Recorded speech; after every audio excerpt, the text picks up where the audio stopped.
tu es venu sur la terre. Apprenez que quand vous avez vos problèmes, allez vers vos ancêtres.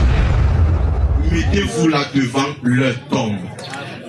Parlez-leur, ils vous écoutent. Amen. Ils ne sont pas morts. Amen. Comme on vous fait croire, on vous a fait croire pendant longtemps. C'est faux et c'est archi faux. Amen.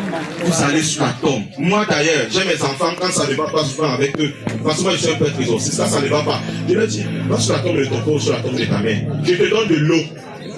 Je te donne du sucre. Moi c'est comme ça que je fais. Je te donne de l'eau, je te donne du sucre. Si tu peux, achète les fleurs.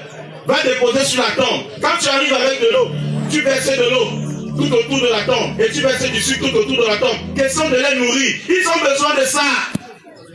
Qu'on ne vous trompe pas. C'est nécessaire et c'est important. C'est ce que je viens vous dire ce matin. Ne négligez plus ceux qui ont été avec vous pendant longtemps. Vos histoires des églises où on vous dit que ce sont des sorciers, ce sont des sorciers. Je vais vous poser une question. Ma mère, ta mère quand elle vivait, elle était une rassembleuse. Elle était quelqu'un qui aimait la paix. Elle était quelqu'un qui était comme ça. C'est quand elle meurt, comme elle te dit qu'elle est fâchée, c'est pour ça que tu as fait l'accident. Donc de son vivant, elle ne se fâchait pas. C'est quand elle meurt qu'elle vient se fâcher. C'est faux. J'ai dit, c'est faux. Apprenez à aller communiquer avec ceux qui sont morts. Apprenez à aller parler avec eux.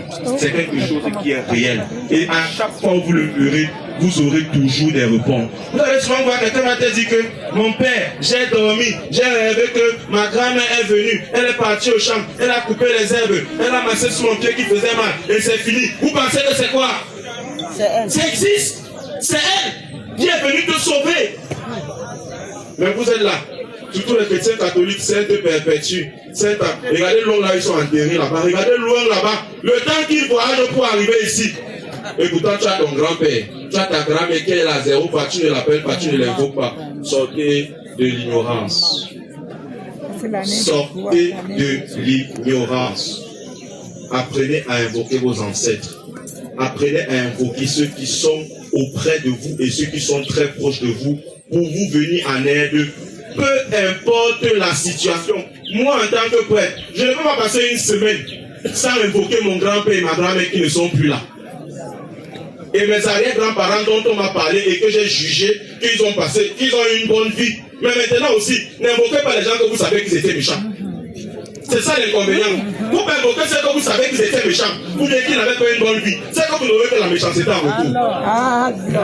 Il faut invoquer ceux que vous savez qu'ils ont eu un bon vécu de leur vivant. Que dans leur vie, ils étaient bien, c'était des personnes bien.